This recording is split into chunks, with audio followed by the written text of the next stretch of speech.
Hello दोस्तों, आप सभी का स्वागत है आपके अपने इस यूट्यूब चैनल बीपीएससी रेलिवेंट पर।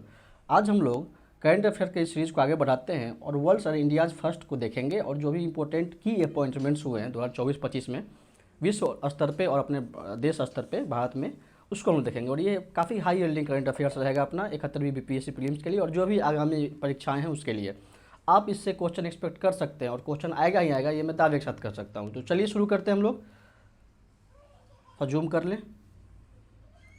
हाँ, देखिए क्वेश्चन है कि बिहार जो है पहला स्टेट बना है मोबाइल वोटिंग करने वाला। म्यूनिसिपल कॉरपोरेशन का जो चुनाव हुआ है, म्यूनिसिपल पोस्ट जो हुए हैं, नगर पालिका चुनाव, तो बिहार जो है पहला स्टेट बन गया है मोबाइल से वोटिंग करने वाला। ठीक है, और इसमें इम्पोर्टेंट इन्फॉर्मेशन क्या है कि मिसेज विभा कुमारी जो है पहली फीमेल वोटर बनी है। उसका मिस्टर मुन्ना कुमार है जो कि पहले मेल वोटर बने हैं और ये कहाँ के रहने वाले हैं, तो बिहार के ईस्ट चंपारण से। तो ये बीपीएससी का तो फेवरेट क्वेश्चन बन जा रहा है, ये मैं आपको दावे के साथ कर सकता हूँ। ये तो ईस्ट चंपारण के रहने वाले हैं। ठीक है, और ये जो वोटिंग हुआ है जिस ऐप के थ्रू हुआ है उसका नाम है ESEC-BHR ऐप, मतलब E state election commission Bihar app. ठीक है, और ये किन के लिए है, तो जो भी प्रेग्नेंट वीमेन है, जो डिसेबल पर्सन हैं, या 80 साल से ऊपर उम्र के जो भी लोग हैं, या फिर जो बिहार से बाहर रह रहे हैं, उनको वोटिंग करने के लिए ये सुविधा उपलब्ध कराया गया। ठीक है, अगला हमारा न्यूज़ है कि सुप्रीम कोर्ट में कुछ रिसेंट अपॉइंटमेंट्स हुआ है। यदि आप 70वीं बीपीएससी का क्वेश्चन उठा के देखेंगे तो इसमें से क्वेश्चन पूछा गया इस तरह का क्वेश्चन, इसलिए मैंने इसको लिया है। तो सुप्रीम कोर्ट में जो अपॉइंटमेंट हुआ है, जस्टिस NV अंजारिया हैं, जो कि पहले क्या थे, तो former chief justice of Karnataka high court थे। इस तरह का क्वेश्चन पूछा गया था। ठीक है, ऐसे ही जस्टिस विजय बिश्नोई जो कि चीफ जस्टिस थे गुवाहाटी हाई कोर्ट के, ये ध्यान में रखेंगे हम लोग। और जस्टिस अतुल S चंदूरकर जो कि बॉम्बे हाई कोर्ट के जज रह चुके हैं इससे पहले, ठीक, सुप्रीम कोर्ट में जज बनने से पहले। ठीक है, अगला हमारा क्वेश्चन है कि नेशनल मैरीटाइम हेरिटेज कॉम्प्लेक्स का स्थापना जो है लोथल में किया जा रहा है। ठीक है, और ये कौन कर रहा था, ministry of ships and ports जो है इसके द्वारा शुरू किया जा रहा है। नेशनल मैरीटाइम हेरिटेज कॉम्प्लेक्स अपने मतलब मैरीटाइम हेरिटेज को शोकेस करने के लिए, क्योंकि हम लोग लोथल जानते हैं यहाँ से डॉक यार्ड की प्राप्ति हुई है, डॉक यार्ड की प्राप्ति हुई। और लोथल कहाँ है, तो ये गुजरात में, हम ध्यान में रखेंगे। ठीक है, और थोड़ा एक्स्ट्रा फैक्ट देख ले तो लोथल का जो खोज हुआ था तो SR राव किए थे 1954 में, एक आर्कियोलॉजिस्ट हैं, ये हम ध्यान में रखेंगे। आगे बढ़ते हैं। अगला करंट अफेयर है कि India's 44th world heritage site जो है कौन बन गया है, तो Maratha military landscape of India जो है, ये भारत का 44वां जो है यूनेस्को वर्ल्ड हेरिटेज साइट के रूप में इसको नाम ये मतलब ये रिकॉग्नाइज किया गया है। और ये किस किस स्टेट में फैला हुआ है, तो एक तमिलनाडु में है और बाकी जो भी है महाराष्ट्र में है। महाराष्ट्र स्टेट में मराठा मिलिट्री लैंडस्केप है। ठीक है, अब जो कि यूनेस्को की बात हुई तो थोड़ा सा एक्स्ट्रा फैक्ट देख लेते हैं, ये क्वेश्चन सब इंपॉर्टेंट हो जाता है। तो 46वां जो वर्ल्ड हेरिटेज कमेटी का मीटिंग हुआ है यूनेस्को वर्ल्ड हेरिटेज कमेटी का जो 46वां मीटिंग हुआ है, ये कहाँ किया गया है, तो ये न्यू दिल्ली में हुआ है, न्यू दिल्ली में। ठीक है, ये हम लोग ध्यान में रखेंगे। और 47th UNESCO world heritage committee meeting कहाँ होगा, तो पेरिस में होगा, फ्रांस के पेरिस में। ठीक है, अब थोड़ा एक और फैक्ट देख ले कि जो डायरेक्टर जनरल है यूनेस्को के वो कौन है, तो ऑद्रे अजोले। ठीक है, ध्यान में रखेंगे हम लोग, ये सब क्वेश्चन इस तरीके से पूछ लेता है। ठीक, नेक्स्ट अपना इन्फॉर्मेशन है कि इंटरनेशनल ओलंपिक जो कमेटी है इसके अध्यक्ष बनी है, प्रेसिडेंट कौन बनी है, तो क्रिस्टी कोवेंट्री जी बने हैं। ये जिम्बाब्वे की रहने वाली है और 10वीं ये अध्यक्ष बनी है। ठीक है, ध्यान में रखेंगे हम लोग। इंटरनेशनल ओलंपिक कमेटी की बात करें, अंतर्राष्ट्रीय ओलंपिक्स समिति की बात हो रही है। और ये इसलिए इंपॉर्टेंट है कि पहली फीमेल हैं जो कि इस पद पे गई हैं और पहली अफ्रीकन भी हैं, ये ध्यान में रखेंगे हम लोग। Christie Coventry, very very important. Okay, ध्यान में रखेंगे। आइए थोड़ा सा और एक्स्ट्रा फैक्ट देख लेते हैं हम लोग, तो क्या जानकारी है, तो इंडियन ओलंपिक एसोसिएशन के चेयरमैन कौन है, तो PT उषा जी हैं। ICC का चेयरमैन जय शाह, इनका तो कहना ही नहीं, पिताजी के भरोसे इनका ज़िंदगी मस्त चल रहा है। और आसियान क्रिकेट काउंसिल के जो अध्यक्ष हैं कौन है, मोहसिन नकवी हैं, ये पाकिस्तान के हैं। ठीक है, ध्यान में रखेंगे हम लोग। ओके, थोड़ा सा और ओलंपिक के बारे में जान लें, तो अपकमिंग जो भी ओलंपिक इवेंट्स हैं इसके बारे में जान लेते हैं। तो 2024 का जो समर ओलंपिक हुआ था कहाँ हुआ था, तो पेरिस में हुआ था, फ्रांस के। ठीक है, 26 का जो विंटर ओलंपिक होगा 2026 का, वो इटली के मिलान कोर्टिना में होगा, ये भी ध्यान रखेंगे। और 2028 का summer Olympic Los Angeles US में होगा, वेरी वेरी इंपॉर्टेंट। ओके, आगे बढ़ते हम लोग। ये क्वेश्चन आप उम्मीद कर सकते हैं, इनका नाम है शेखा अल नोवाइस। शेखा अल नोवाइस हैं जो कि सेक्रेटरी जनरल बनी है यूनाइटेड नेशन WTO, मतलब क्या, वर्ल्ड टूरिज्म ऑर्गेनाइजेशन। टूरिज्म की बात हो रही है यहाँ पे, ट्रेड नहीं समझेंगे आप लोग। UN वर्ल्ड टूरिज्म ऑर्गेनाइजेशन की पहली सेक्रेटरी जनरल बनी, जो कि फर्स्ट वीमेन है ग्लोबली, विश्व में पहली महिला है जो इस पद पे हैं। और ये फर्स्ट एमिराटी भी है, यूनाइटेड अरब एमिरात की पहली ये प्रिंसेस एक्चुअली शेखा अल नवाइस, जिनको कि सेक्रेटरी जनरल बनाया गया है UN WTO, मतलब United Nation World Tourism Organization का, ठीक है, ध्यान में रखेंगे हम लोग। इसी से संबंधित एक और फैक्ट ये है कि एक गांव है बस्तर क्षेत्र में, छत्तीसगढ़ के बस्तर क्षेत्र में दूधमरास, क्या है, तो दूध मरास या मारस जो भी कह लें, दूधमरास गांव है, जिसको कि ये UNWTO ने सिलेक्ट किया है best tourism village upgrade program के लिए, ठीक है, जो कि सस्टेनेबल टूरिज्म डेवलपमेंट की बात करता है, दूधमरास गांव, ठीक है, ये UNWTO के द्वारा इसको सिलेक्ट किया गया है। और ये दूधमरास जो है छत्तीसगढ़ के कांगर वैली नेशनल पार्क के बीचों बीच में बसा हुआ है, ध्यान में रखेंगे हम लोग। ओके, आगे बढ़ते हैं। अगला हमारा करंट अफेयर है कि सिरले अयोरकर बोचबे को जो है ये कॉमनवेल्थ ऑर्गेनाइजेशन का सेक्रेटरी जनरल बनाया गया, 7वां सेक्रेटरी जनरल, और ये पहली वीमेन है अफ्रीका से जो कि इस पद पर रहेंगी, ठीक है, तो ध्यान में रखेंगे हम लोग सिरले अयोरकर बोचबे। ओके, अगला क्वेश्चन हमारा ये चर्चा में था एनालेना बियरबॉक, ये कौन है एनालेना बियरबॉक, तो ये 80वां जो हुआ है UNGA का session, United nation general assembly का संयुक्त राष्ट्र सभा का जो सेशन 80वां हुआ है उसकी अध्यक्षा ये बनी है एनालेना बियरबॉक। ये पहले जो हैं ये फॉरेन मिनिस्टर रह चुके हैं जर्मनी के। और एक्स्ट्रा इन्फॉर्मेशन हम यहाँ पे ये देख लेंगे कि ये तो 80वां 80th UNGA की बात हो रही है। 79th UNGA का जो अध्यक्ष थे वो कौन थे, तो फिलेमोन यंग थे, फिलेमोन यंग। और ये कौन थे, ये क्वेश्चन भी आ सकता है, ऐसा कुछ नहीं तो पीछे ही BPSC पूछ लेता है। तो ये एक्स प्रेसिडेंट थे, फॉर्मर प्रेसिडेंट थे, प्राइम मिनिस्टर थे, सॉरी, कहाँ के, तो कैमरून के भूतपूर्व प्रधानमंत्री हैं फिलेमोन यंग। ये 79वां UNGA का जो बैठक हुआ है उसके अध्यक्षता इन्होंने किया था, ठीक है, तो एनालेना बियरबॉक ध्यान में रखेंगे हम लोग। अगला क्वेश्चन है हमारा कि भारत जेन, जो कि ये इंडिया का first AI multi modal LLM है, लार्ज लैंग्वेज मॉडल है, ठीक है, आर्टिफिशियल इंटेलिजेंस आधारित भारत जेन, ध्यान में रखेंगे हम लोग। और ये इसलिए इंपॉर्टेंट हो जाता है कि अभी तक जो भी AI LLM वगैरह जैसे ChatGPT, OpenAI सब है, तो ये प्राइवेट कंपनी के द्वारा, किसी स्टार्टअप के द्वारा फंडेड है, लेकिन भारत जेन भारत का और विश्व का पहला है जो गवर्नमेंट फंडेड AI प्रोजेक्ट है, ठीक है, ये हम लोग ध्यान में रखेंगे। और ये department of science and technology जो है इसको सपोर्ट कर रहा है। ओके, आगे बढ़ते हैं हम लोग। इसी से संबंधित एक और न्यूज है कि एक AI कोर्स डेवलप किया गया है ministry of electronics and information technology के द्वारा। तो ये हम लोग ध्यान में रखेंगे। कभी पूछ ले कि भारत जेन किसके साथ संबंधित है, तो department of science and technology. AI course किससे संबंधित है, तो ministry of electronics and information technology, ठीक है। AI कोर्स का काम क्या है कि ये डेटा सेट प्रोवाइड करता है AI इनोवेशंस को, जैसे भारत जेन इस टाइप का जो AI स्टार्टअप है, AI मतलब इनिशिएटिव है, इनको ये डेटा प्रोवाइड करता है कि भारत का कोई डेटा, सपोज AI कोर्स एक तरह का फाइल है, ठीक है, इस फाइल में जो भी इंडिया से संबंधित डेटा है इसको भारत जेन को प्रोवाइड कराएगा और ये उस हिसाब से प्रोसेस करेगा आगे, ये अपने रोबोट वगैरह को AI मॉडल को ट्रेंड करते हैं उस लेवल पे, ठीक है, ठीक है, तो ये ध्यान रखें। तो AI कोर्स किसका है, तो ministry of information electronics and information technology का है, बस इसके लिए आपके लिए यही इंपॉर्टेंट है। और भारत जेन क्या है, तो भारत का पहला AI मल्टी मॉडल LLM है।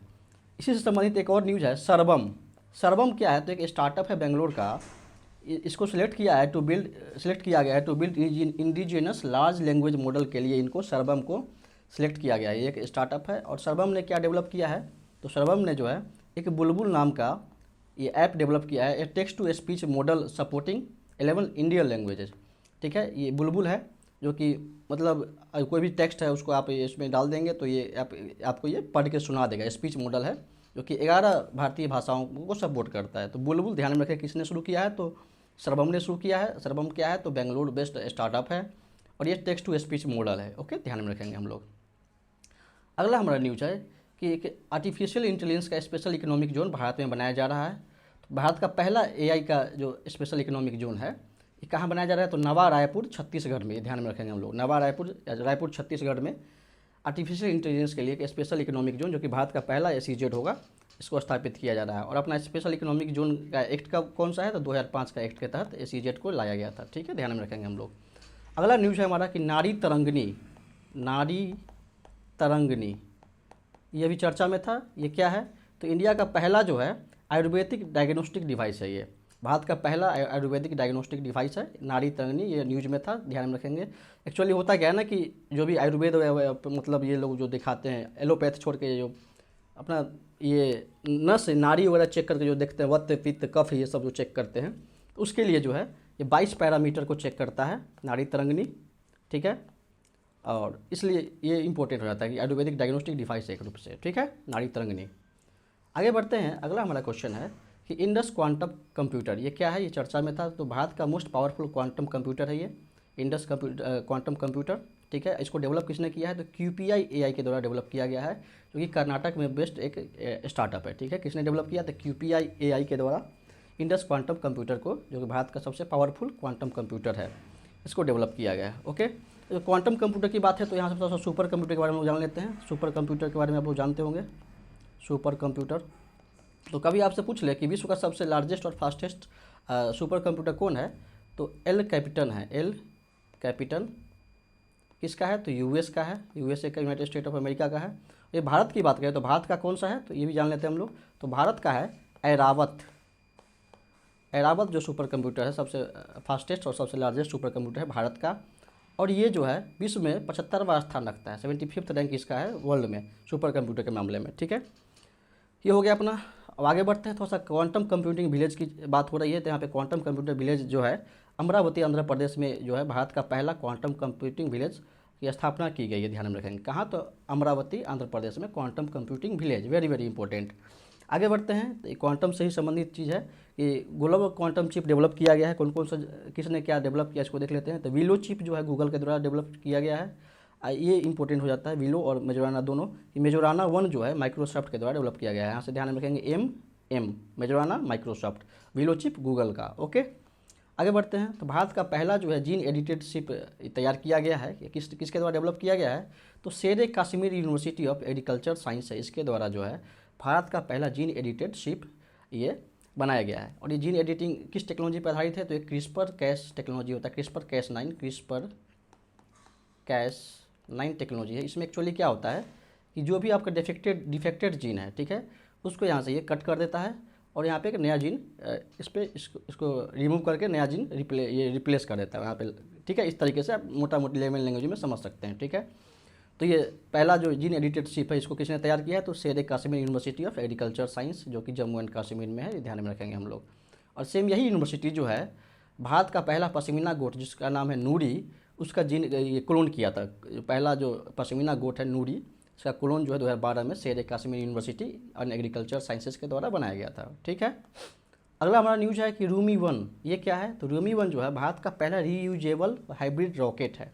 ध्यान में रखेंगे क्योंकि एक्चुअली क्या होता है कि रॉकेट लॉन्च में काफ़ी खर्चा लगता है और मेन जो है उसी में मेन स्पेंडिंग होता है, ह्यूज स्पेंडिंग लगता है। उसको रीयूज करने के लिए जो है भारत जो है रूमी 1 डेवलप किया, जो कि पहला रीयूजेबल हाइब्रिड रॉकेट है। और किसके द्वारा बनाया गया है, तो एक स्टार्टअप है, उसका नाम है space zone and Martin group, जो कि चेन्नई बेस्ड है। चेन्नई में स्टार्टअप है space zone and Martin group, उसने रूमी 1 जो कि भारत का पहला रीयूजेबल हाइब्रिड रॉकेट है, इसको शुरू किया है। ये वेरी वेरी इंपॉर्टेंट हो जाता है, ध्यान में रखेंगे हम लोग। साइंस एंड टेक के दृष्टि से इसको देख सकते हैं। आगे बढ़ते हैं हम लोग। भारत का पहला डायबिटीज़ बायो बैंक कहाँ बनाया गया है, तो ये चेन्नई में शुरू किया गया है। और किसके द्वारा, तो ICMR और MDRF के द्वारा इसको शुरू किया गया। भारत का चूँकि पहला इसलिए इंपॉर्टेंट हो जाता है, BPSC का फेवरेट एरिया है। आगे बढ़ते हैं हम लोग। एक पोलारिस डाउन मिशन है, ये इंपॉर्टेंट है क्योंकि भारत विश्व का जो है पहला प्राइवेट स्पेस वॉक मिशन है ये। इसमें क्या है कि मतलब SpaceX के द्वारा, एक्चुअली एलन मस्क का जो ये कंपनी है SpaceX, उसके द्वारा ये शुरू किया गया है पोलारिस डाउन मिशन, जो कि SpaceX के फाल्कन 9 रॉकेट से लो और अर्थ ऑर्बिट में ये लोग वॉकिंग करेंगे। और इजाक मैन और गिलीस जो है 2 मतलब प्राइवेट ये एस्ट्रोनॉट बने हैं, जो कि प्राइवेट स्पेस वॉक को परफॉर्म किए हैं, ठीक है। तो ध्यान में रखेंगे, कभी पूछ ले कि पोलारिस डाउन मिशन किसका है, तो ये अपने एलन मस्क भाई साहब का है। और ऊपर से ये फर्स्ट प्राइवेट स्पेस वॉक है, ठीक है, पोलारिस डाउन मिशन, इसलिए इंपॉर्टेंट हो जाता है। आगे बढ़ते हम लोग। अभी स्कॉट चर्चा में था, तो ये स्कॉट क्या है, तो space camera for object tracking इसको कहा जाता है। ये विश्व का पहला कमर्शियल स्पेस सर्विलांस सैटेलाइट है, ठीक है, विश्व का world first commercial space satellite surveillance satellite है, जो कि कैपेबल है ऑब्जेक्ट को ट्रैक करने के लिए, जो कि 5 सेंटीमीटर का भी कम से कम छोटा से छोटा मतलब 5 सेंटीमीटर तक के ऑब्जेक्ट को ट्रैक कर सकता है अपने ऑर्बिट में, ठीक है। इसको लॉन्च किसने किया है, तो दिगंतरा एक स्टार्टअप है, इंडियन स्पेस स्टार्टअप, इसके द्वारा दिगंतरा के द्वारा स्कॉट जो है एक स्पेस सर्विलांस सिस्टम है, सैटेलाइट है, उसको लॉन्च किया गया है। ओके, ध्यान में रखेंगे हम लोग। आगे बढ़ते हैं हम लोग।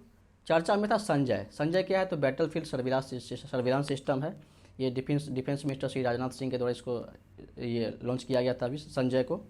क्या नाम इसका, तो संजय, ध्यान में रखेंगे हम लोग संजय। ओके, और ये संजय से आप ध्यान में रख सकते हैं कि महाभारत, यदि आप लोगों ने इसका ये देखा होगा एपिसोड वगैरह या फिर ये कहानी जानते होंगे, तो धृतराष्ट्र जो थे वो तो अंधे थे, तो संजय के थ्रू ही जो भी युद्ध का ये विवरण था उनके द्वारा, मतलब उन्हीं की आंखों से ये देख रहे थे। कुल मिला के बात ये, धृतराष्ट्र जो है संजय की आंखों से ही युद्ध पूरा देख पा रहे थे, इसीलिए नाम इसका संजय दिया गया है कि ये पूरा सर्विलांस करेगा बैटलफील्ड का। ओके, ऐसे ही एक चर्चा में था SSI मंत्रा। तो ये क्या है, तो ये भारत का पहला जो है indigenous robotic tele surgery system है SSI मंत्रा। मतलब डॉक्टर कहीं बैठे हैं, डॉक्टर सपोज जयपुर में बैठे हैं और इनको बिहार में परफॉर्म करना हो, अमेरिका में बैठे हैं, इंडिया में परफॉर्म करना हो सर्जरी, तो ये रोबोट को इंस्ट्रक्ट करेंगे और ये रोबोट जो है सर्जरी कर देगा। इसलिए इसका नाम है रोबोटिक टेली सर्जरी सिस्टम, जो कि भारत का स्वदेशी है। ठीक है, ध्यान में रखेंगे SSI मंत्रा, ये भी इंपॉर्टेंट हो जाता है। आगे बढ़ते हैं हम लोग। तो भारत का पहला जियो साइंस म्यूजियम जो है कहाँ शुरू किया गया है। ठीक है, तो इंडिया का फर्स्ट जियो साइंस म्यूजियम जो है, इंडिया का first state of art geo science museum है, जिसको डेवलप कौन किया है, तो GSI डेवलप किया है, मिनिस्ट्री ऑफ माइंस के अंतर्गत। ठीक है, ये ध्यान में रखेंगे हम लोग। तो भारत का पहला जियो साइंस म्यूजियम। अब हाँ, इसमें मैं एक चीज़ आपसे पूछना चाहता हूँ कि कमेंट में आप बताएंगे ये कहाँ पे डेवलप किया गया है, इस स्थापना इसका कहाँ पे हुआ है, India first geo science museum का। ठीक है, ओके, उससे मैं कमेंट में आंसर पिन कर दूंगा। आगे हमारा न्यूज है कि युगे युगीन भारत नेशनल म्यूजियम, ये अभी चर्चा में था, जो कि नई दिल्ली में है। एक्चुअली नॉर्थ और साउथ ब्लॉक में। हम सभी जानते हैं कि सेंट्रल विस्टा प्रोजेक्ट के तहत नया पार्लियामेंट बिल्डिंग बन गया है, और पहले जो नॉर्थ और साउथ ब्लॉक थे, जो कि IAS वगैरह जो प्रमोट हो गया, सचिव वगैरह बनते हैं, सेक्रेटरी, कैबिनेट सेक्रेटरी रैंक पे जाते हैं, तो वो लोग यहाँ बैठते थे नॉर्थ एंड साउथ ब्लॉक में। तो इस सेंट्रल विस्टा प्रोजेक्ट के तहत ये कहा गया था कि इस नॉर्थ और साउथ कैंपस का को एक म्यूजियम के रूप में हम लोग डेवलप कर देंगे। ठीक है, और ये युगे युगीन भारत नेशनल म्यूजियम जो है विश्व का सबसे बड़ा म्यूजियम बनने जा रहा है। ठीक है, ये ध्यान में रखें, largest museum in the world बनने जा रहा है, जो कि नई दिल्ली में है स्थापित। ठीक है, इसका नाम क्या है, तो युगे युगीन, ध्यान में रखेंगे, वेरी वेरी इंपॉर्टेंट। ओके, आगे बढ़ते हम लोग। तो लद्दाख जो है फुल फंक्शनल लिटरेसी जो है अंडर उल्लास स्कीम ये अचीव कर लिया है, पूरा साक्षर हो गया लद्दाख। और उल्लास स्कीम का एक और नाम है New India Literacy Program, NILP, ध्यान में रखेंगे हम लोग। जो कि और उल्लास के तहत जो अलग अलग स्टेट हैं जो कि पूरा हाई लिटरेसी रेट ये अचीव किए हैं, कौन कौन सा स्टेट है, तो पहला मिजोरम है, उसके बाद गोवा है, फिर त्रिपुरा है। ये भी अभी चर्चा में था, इसलिए मैंने इसको यहाँ पे इंक्लूड किया है। ओके, तो ध्यान में रखेंगे। आगे हमारा करंट अफेयर है कि यशोदा AI क्या है, ये चर्चा में था, यशोदा AI। तो यशोदा AI की बात करें तो India first AI literacy campaign है ग्रामीण महिलाओं के लिए, जो AI के का साक्षरता प्रदान कराने के लिए, ग्रामीण महिलाओं में जागरूकता के लिए और लिटरेसी के लिए यशोदा AI को डेवलप किया है। और किसने इसको लॉन्च किया है, तो नेशनल कमीशन फॉर वीमेन। ठीक है, नेशनल कमीशन फॉर वीमेन ने, राष्ट्रीय महिला आयोग ने इसको यशोदा AI को लॉन्च किया, ध्यान में रखेंगे हम लोग। आगे बढ़ते हम लोग। तो सागरमाला फाइनेंस कॉर्पोरेशन लिमिटेड चर्चा में था, SMFCL। तो ये क्या है, तो इंडियाज फर्स्ट मेरीटाइम NBFC है। NBFC क्या होता है, बेसिकली ये नॉन बैंकिंग फाइनेंस कंपनी होते हैं, नॉन बैंकिंग फाइनेंस कंपनी। और बाकी जो बैंक्स होते हैं, जनरली बैंक्स से कम रेगुलेशन इनके ऊपर लगा होता है, जैसे CRR SLR, ये सब का जो है झमेला इनके ऊपर नहीं होता है। तो इसमें इन्वेस्ट करना थोड़ा सा ये फ्रेजाइल होता है, रिस्की होता है। बट ये जो है NBFC, जैसे ये अपना सागरमाला फाइनेंस कॉर्पोरेशन लिमिटेड है, जो पहला भारत का मेरीटाइम NBFC बना है, इसका काम क्या है, ये NBFC जो है पूरा इसी पे डेडिकेट रहेगा, पूरा इसका जो भी फंड आएगा मेरीटाइम डेवलपमेंट के लिए ये SMFCL जो है काम करेगा। तो इस तरीके से वो ध्यान में रखेंगे। ओके, अब कुछ की अपॉइंटमेंट से इसको हम लोग देख लेते हैं।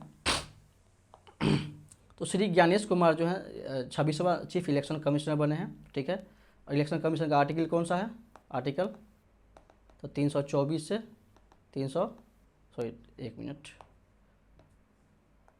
आर्टिकल 324 से 329 तक हम लोग इलेक्शन कमीशनर की बात करते हैं। तो ये 26th चीफ इलेक्शन कमिश्नर कौन बने, तो श्री ज्ञानेश कुमार बने। ओके, बात करें तो श्री भुवनेश कुमार है यहाँ पे, जो क्या है, तो CEO हैं UIDAI के, यूनिक आइडेंटिटी आधार सिस्टम का जो है इसके ये CEO हैं श्री भुवनेश कुमार। ओके, संजय मल्होत्रा जी की बात करें तो RBI के गवर्नर या चेयरमैन बने हैं, ये इनके बाद शक्तिकांत दास जी के बाद संजय मल्होत्रा बने हैं। ओके, चर्चा में था V रामा सुब्रमण्यम, ये कौन है, तो NHRC के चेयरमैन है, नेशनल ह्यूमन राइट कमीशन के राष्ट्रीय मानवाधिकार आयोग के अध्यक्ष बने हैं V रामा सुब्रमण्यन, ध्यान में रखेंगे हम लोग। मदन B लोकुर जो कि सुप्रीम कोर्ट के जज भी रह चुके हैं, इनको चेयरमैन बनाया गया है, United nation internal justice council का चेयरमैन बनाया गया है मदन B लोकुर जी को। ठीक है, के संजय मूर्ति जी चर्चा में थे, ये क्या है, तो कंट्रोलर एंड ऑडिटर जनरल हैं। और कंट्रोलर एंड ऑडिटर जनरल यानी कै की बात की जाती है, तो ये आर्टिकल 148 में इसका मेंशन है। एक्चुअली पूरा इसका प्रोविजन जो 148 से 151 अनुच्छेद के बीच में आता है, ध्यान में रखेंगे हम लोग। ओके, श्रीमती विजय किशोर राहतकर जी चर्चा में थी। ये क्या है? तो नेशनल कमीशन फॉर वीमेन, महिला आयोग का, राष्ट्रीय महिला आयोग की जो है अध्यक्षा बनी है। ठीक है, श्रीमती विजय किशोर राहतकर। तो इस तरह का क्वेश्चन नहीं पूछ लेता है कभी कभी। सतीश कुमार जी हैं जो कि चेयरमैन बने हैं रेलवे बोर्ड के, ध्यान में रखेंगे हम लोग। राहुल नवीन जो कि डायरेक्टर ऑफ इन्फोर्समेंट डायरेक्टोरेट के बने हैं, ये डायरेक्टर बने हैं, मतलब प्रवर्तन निदेशालय के, ईडी जो छापा मारता है अपना, ईडी के ये राहुल नवीन जी डायरेक्टर बने हैं, और ये बिहार के ही रहने वाले, इसलिए ज़्यादा इंपॉर्टेंट हो जाता है। आप कमेंट करके बताएंगे यदि मेरा बिहार करंट अफेयर का सीरीज देखे होंगे तो। अब तो मैं हिंट देता हूँ आपको कि हम लोगों ने सारण प्रमंडल को कवर किया था, जब हम लोग सारण प्रमंडल पढ़ा था, सारण डिवीजन, तो उसमें उसके अंतर्गत ये किस डिस्ट्रिक्ट के रहने वाले हैं, किस डिस्ट्रिक्ट के रहने वाले हैं, आप कमेंट करके बताएंगे। यदि आप लोगों ने वो करंट अफेयर देखा होगा तो आपको पता होगा, अदरवाइज आप वो करंट अफेयर का सीरीज बिहार स्पेशल का आप देख सकते हैं। Okay, Bihar specific current affair. तो ये बिहार के रहने वाले हैं, और आप लोग बताएंगे कि सारण प्रमंडल के तहत किस जिला के रहने वाले हैं ये बिहार के। ओके, आगे बढ़ते हैं हम लोग। अगला हमारा करंट अफेयर है कि केरला जो है पहला स्टेट बना है to achieve total digital literacy. Bharat का पहला राज्य जो है डिजिटल साक्षरता को प्राप्त करने वाला पूर्ण रूप से वो कौन है? केरल है। और इसने भारत का पहला जो है एल्डरली कमीशन भी ऑर्गेनाइज किया है, एस्टेब्लिश किया है। ठीक है, केरल, इसके ध्यान में रखेंगे हम लोग। आगे बढ़ते हैं। अगला हमारा क्वेश्चन है कि भारत का पहला जो पब्लिक प्राइवेट पार्टनरशिप बेस्ड जो ग्रीन वेस्ट प्रोसेसिंग प्लांट है ये कहाँ शुरू किया गया है? इंदौर में शुरू किया गया है। ठीक है, ध्यान में रखेंगे हम लोग। ये इंडिया का, और इंदौर जो है भारत का पहला बेगर फ्री सिटी होगा, भिखारी रहित शहर जो है इंदौर बन गया है, ध्यान में रखेंगे। तो ये चूँकि डाउन टू अर्थ में कवर किया गया था ये, तो ग्रीन वेस्ट प्रोसेसिंग प्लांट जो है इंदौर में लगाया गया है, पीपीपी मॉडल पे, पब्लिक प्राइवेट पार्टनरशिप मॉडल पे। और आज का अपना ये लास्ट करंट अफेयर है कि India's first under water museum and coral reef ये डेवलप किया जा रहा है कहाँ पे? तो सिंधुदुर्ग, जो कि सिंधुदुर्ग जिला के महाराष्ट्र में आता है, महाराष्ट्र के सिंधुदुर्ग जिला में है, ध्यान में रखेंगे। तो भारत का पहला under water museum and coral reef है। और ये एक्चुअली क्या है? तो इसका वेन्यू है कि INS गुलदार है, जो कि एक डीकमीशन शिप है। तो इसको यहाँ पे नीचे इसको डुबाया गया, इसको संक करा के वहाँ पे इसको ये इस तरीके से कोरल रीफ का उस पर फॉर्मेशन हो जाएगा, जो कि एक टूरिज्म का सेंटर बनेगा, टूरिज्म सेंटर के रूप में ये काम करेगा। ठीक है, INS गुलदार डीकमीशन शिप, इसी को उसमें मतलब डुबा दिया जाएगा, देसी भाषा में ये समझे कि समुद्र में डुबा दिया जाएगा, उस पर फिर कोरल फॉर्मेशन होंगे और ये टूरिज्म सेंटर के रूप में काम करेगा। तो ये अपना करंट अफेयर हो गया। ये इंपॉर्टेंट करंट अफेयर मुझे लगा मैंने बताया आपको। अभी और भी बहुत सारा करंट अफेयर आएगा, इसको हम लोग देखेंगे। और हाँ, यदि आप चाहते हैं बिहार करंट अफेयर देखना, बिहार करंट अफेयर की बात करें तो उसका मैंने कुछ वीडियो डाला है डिस्ट्रिक्ट वाइज, उसको आप देखेंगे और भी वीडियो उसमें आएगा बिहार करंट अफेयर का। और बिहार स्पेसिफिक यदि आप उसका स्टैटिक जीके देखना चाहें, स्टैटिक जीके, स्टैटिक फैक्ट्स जो भी है बिहार के, तो उससे संबंधित भी मैंने 50-51 मिनट का एक वीडियो बना के डाल दिया है, वो भी डिस्ट्रिक्ट वाइज पूरा प्रॉपर मैप पे कवर किया गया है, उसको भी आप लोग देख सकते हैं।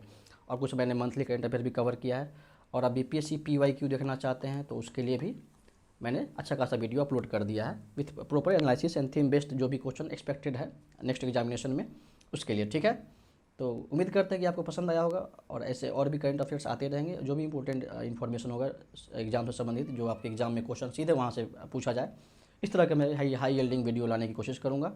ठीक है, तो कैसा लगता है आप लोग को जरूर कमेंट करके बताएंगे। और जो मैंने आपसे कुछ 1-2 क्वेश्चन पूछा है वो आप कमेंट में जरूर पिन करेंगे उसका आंसर, और अदरवाइज आप ये कमेंट कर देंगे तो मैं उसमें कि आपको पता या नहीं, तो फिर उसको जो है आगे मैं उसमें कमेंट में रिप्लाई कर दिया करूँगा। ठीक है, तो अपने दोस्तों से जरूर शेयर करें, और कैसा लगता है, अच्छा लगे तो लाइक वाइक कर दिया करें। ठीक है, थैंक यू, कीप स्टडिंग।